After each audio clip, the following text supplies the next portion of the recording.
Hello everyone! Oops. Welcome in our world. I'm Anna and today I'm alone in this video because, well, I'm accompanied by Bamboo actually.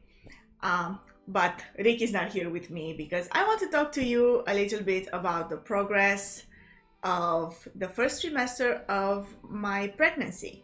And if you've been around on this channel, maybe you've seen one of our previous videos not too long ago where Rick and I talked about the fact that we are having a baby. I am currently 7 months pregnant. There is a whole little panda in my belly waiting to be born. So the first trimester of my pregnancy was already a while ago, a few months ago, but I thought it would be interesting to bring you guys some information, and I thought it would be best to do that in retrospect. After I have already been through that process and I've had some time to sit with it, think about it, and figure out what it was like for me, what I wish I had known or I had done, and what I learned from it, and just share that with everyone who is interested. So as I have mentioned already, I'm currently 7 months pregnant. So naturally I got pregnant about 7 months ago. And I was actually quite surprised to see that the process of my pregnancy so far has been different from what I was expecting.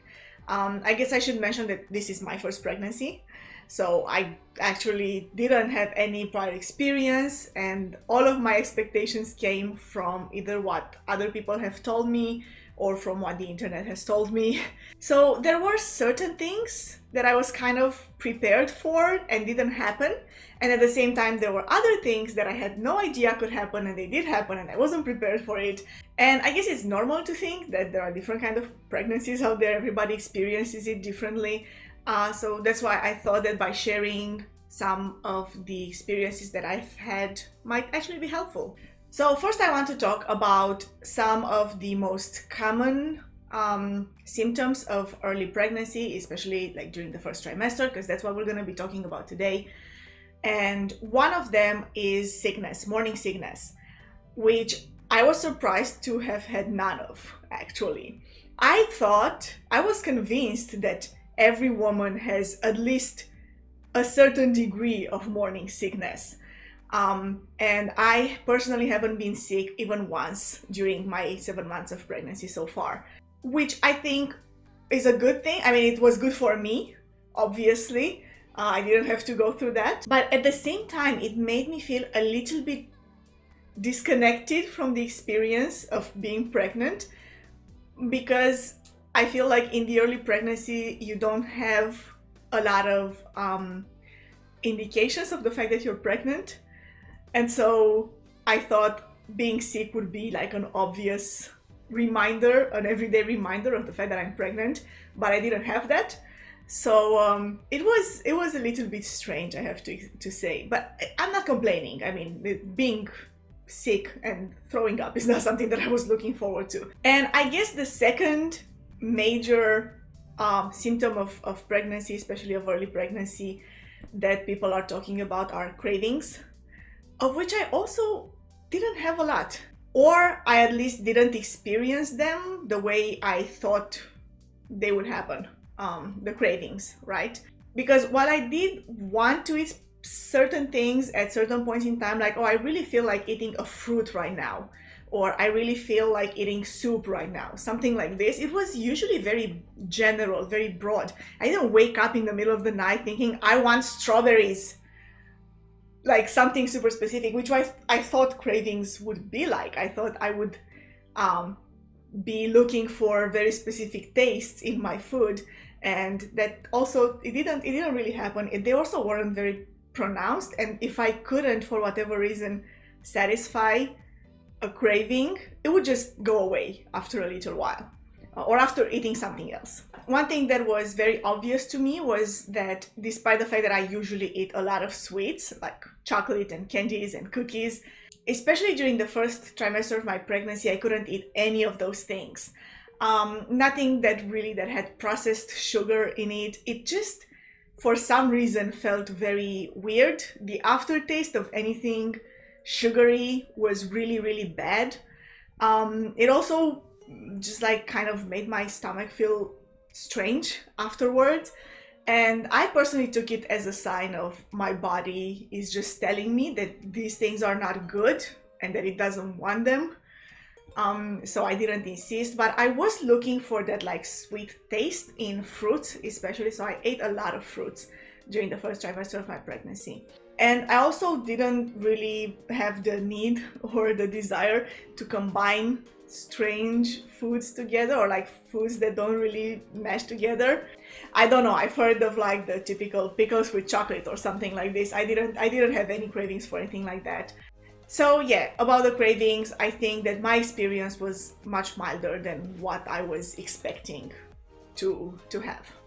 Now, that was for the symptoms that I was expecting and didn't really have or didn't really feel that much. And now for the symptoms that I had no idea could happen, but I did experience. And one of them is an extremely increased sense of smell and hearing, if I think about it right. So for at least about 2 months during the first trimester, I could barely even open the fridge door because just the scent of all the foods combined in the refrigerator was so strong and overpowering, and it made me feel dizzy, sick, but not in a like I'm gonna throw up kind of sick, but just like it made me feel very uncomfortable. And then I could smell everything in the house. I had to change the bed sheets more often than usually because I could smell them much stronger. Also, the clothes that I was wearing, I would change my t-shirt like 3 or 4 times in a day. Going outside, if we were passing by a restaurant or something like this, the smell of food was so overpowering to me. And anything that was artificially scented, like creams, perfumes, shower products, I couldn't stand them at all. For me, I think, especially during that first trimester, it was the most obvious hint that I'm probably pregnant.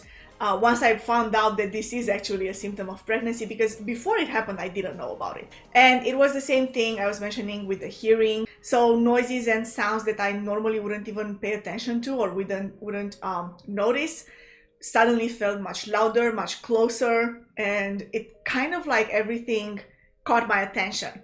Like as soon as I would hear a weird sound outside in the street at night, it would wake me up.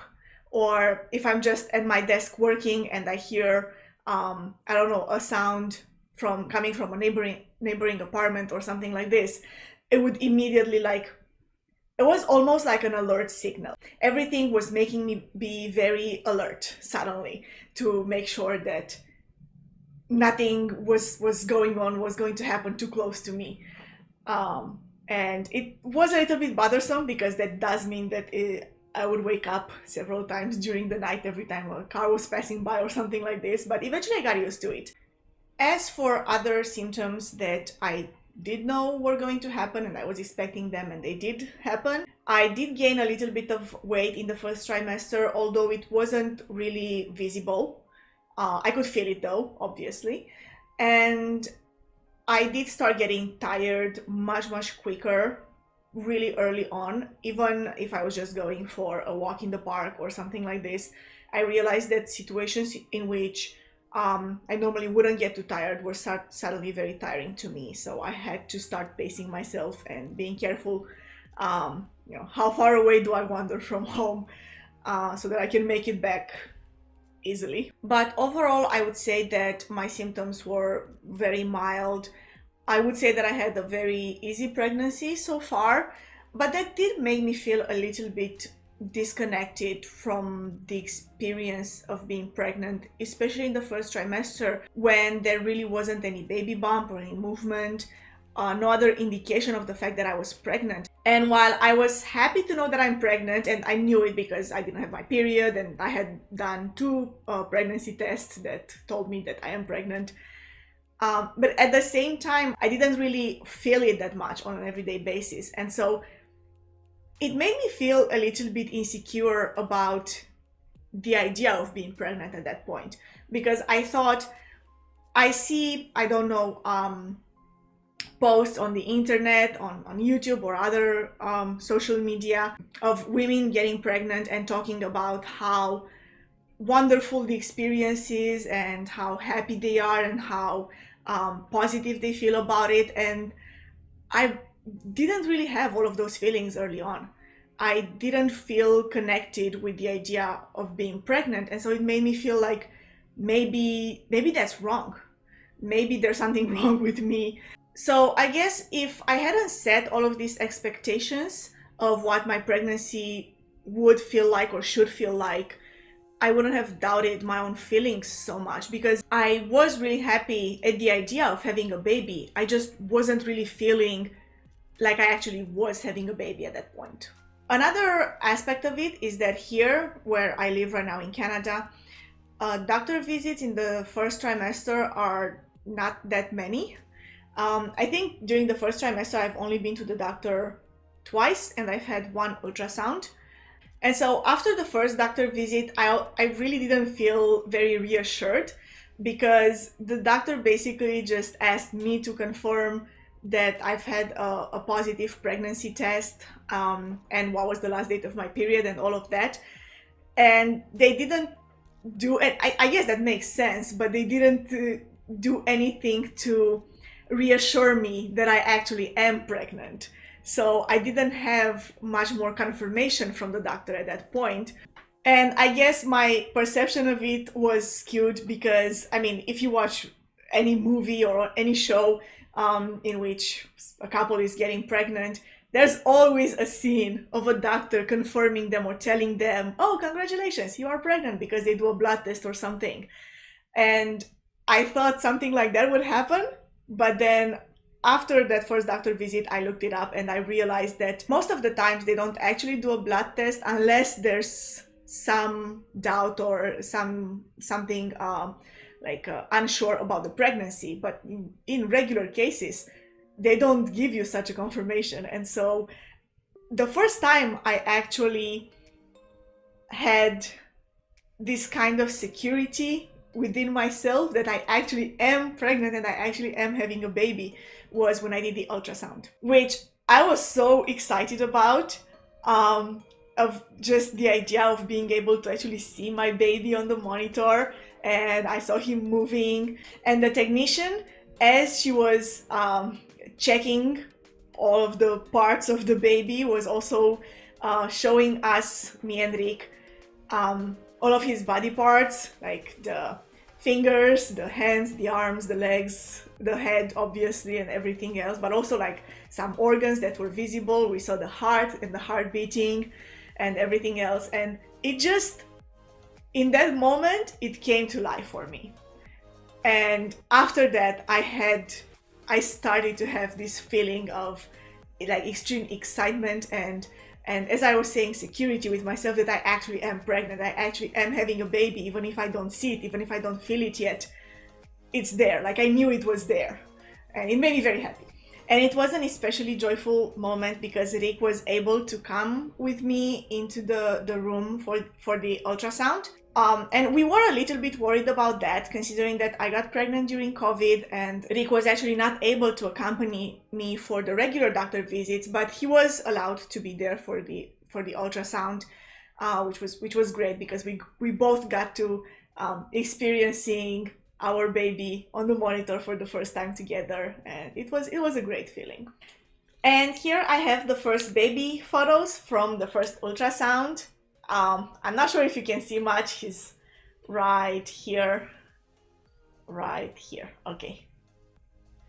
This is the baby right here. It's very, very tiny. And at that time, we were obviously already curious to know if we're gonna have a boy or a girl. And I knew that there wasn't much of a chance to know the gender so early on. I have heard of cases where at the first ultrasound, the doctors can give you at least an approximation, or like 80%, with 80% certainty they would tell you if it's a boy or a girl. But in our case, it was not visible at all, so we didn't know at that time whether we're gonna have a boy or a girl. We found that out later on. I guess the main point that I'm trying to make is that if some of you out there who are watching this video are pregnant, or your partner is pregnant, or maybe you are trying to get pregnant currently, just keep in mind that your experience is your own. It's gonna be different from other people's experiences. And while it's good to know what to expect and what could happen, just remember that not everything that you hear or see or read or that people tell you you should expect is not necessarily going to happen in your case. So just take this whole process, this experience, one step at a time. And as long as the doctors just give you a good check of everything is fine with your pregnancy, then don't worry too much about your symptoms or lack of symptoms or anything else. And that is something that I wish I had known before, I wish I had heard before, because I feel like it would have helped me navigate the first trimester of my pregnancy less in my head and more just enjoying the process. And of course, there are other things that I wish I had known before I got pregnant, that I wish I had prepared for before I got pregnant. And I think one of the most important ones that I also want to share with you guys is about pregnancy clothing. And you might think that's not that big of a deal, but it's actually very important to feel comfortable in your body and in your clothes during this whole process of pregnancy. It makes all the difference in the world. And I personally thought that I would need pregnancy clothing after the baby bump starts showing, because obviously you wouldn't fit in your regular clothes anymore. But I was wrong about that. Actually, as soon as the first month and a half, the regular clothes that I was wearing, while they still fit me, they became very uncomfortable. Anything that was like zipping over my belly, over my lower belly, or clothes that were like a little bit too tight, I couldn't wear them anymore. And even regular jeans, regular pants, anything with an elastic that was coming over my my abdomen became uncomfortable. So I wish I had known that beforehand. I wish I had prepared for that. And if you are preparing to get pregnant or you are in your early pregnancy, I really recommend that you invest in comfortable clothing early on, because I think it contributes a lot to your general well-being during these first months of pregnancy. And I mean, that is obviously very important, because right now you're responsible not just for yourself, but also for a baby. So that was pretty much everything that I had to share with you guys, my experience during the first trimester of my pregnancy. If you have any questions for me, anything that you'd like me to maybe talk more about or share more about, feel free to ask in the comment section below. Also, if you want to share your own experiences or have comments about what I've been talking about so far, also feel free to share in the comment section below. And also, if you're curious to see more updates about the little panda that is about to be born, you can become a panda yourself and subscribe. The button is down below.